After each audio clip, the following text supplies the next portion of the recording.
নদিয়ার শিবনিবাসে বাঙালি বেশে রামের রামনবমী। রামায়ণের শ্রী প্রভু রামচন্দ্রের আবির্ভাব দিবস রামনবমী পালন হলো নদিয়ার শিবনিবাস রাম সীতার মন্দিরে। 257 বছর আগে নদিয়ার রাজা কৃষ্ণচন্দ্র রায় প্রতিষ্ঠা করে এই রামনবমী তিথিতে। শিবনিবাস রাম মন্দিরে লক্ষণ ছাড়া রাম সীতা।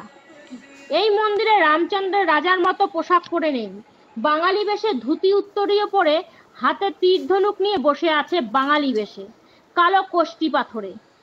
পাশে অষ্টধাতুর সীতা যেন বঙ্গজননী, দূরে মহাবীর বিদ্যপাত্র নিয়ে দাঁড়িয়ে আছে। সকাল থেকে ভক্তদের ভিড় পুজো দেবার, সন্ধ্যাতেও বিশেষ অনুষ্ঠান থাকে। এখানে আড়ম্বর নেই, আছে শুধু প্রভু রামের প্রতি ভক্তি। রামনবমী পৃথিবীতে উনি মানুষ রূপে এসেছিলেন নারায়ণ। আজকের দিনে সেই আমাদের এখানে অনুষ্ঠান হচ্ছে রামনবমী।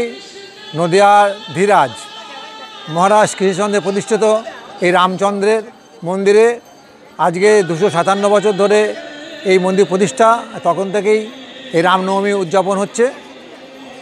প্রচণ্ড ভক্ত সমাগম হয় এখানে, সারাদিনই পুজো পাঠ হয়, হোমাদি যজ্ঞাদি হয়।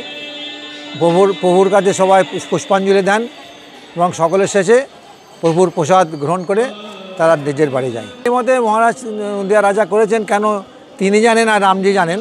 আমরা দেখছি বাঙালি রামের মতো, এই আর কি এ সম্বন্ধে বলব। 57 বছর আগে রাজা কৃষ্ণচন্দ্র এই রাম সীতা মন্দির প্রতিষ্ঠা করেছিলেন। সেই সময় থেকে আজ অবধি আমরা বাঙালির মতে যে রামের পুজো হয়, সীতা যে ঘরণী বা বধূরূপে যেমন থাকেন, আমরা সেই রকমভাবেই এটাকে পুজো করছি। আর লোকাল জনগণ এখানে এসে প্রতিবার পুজো দেন, তারা প্রসাদ গ্রহণ করেন এবং আমরা মেডিকেল একটা ক্যাম্প করে থাকি। এবারও সেই ক্যাম্প চলছে এবং সকলের আমন্ত্রণ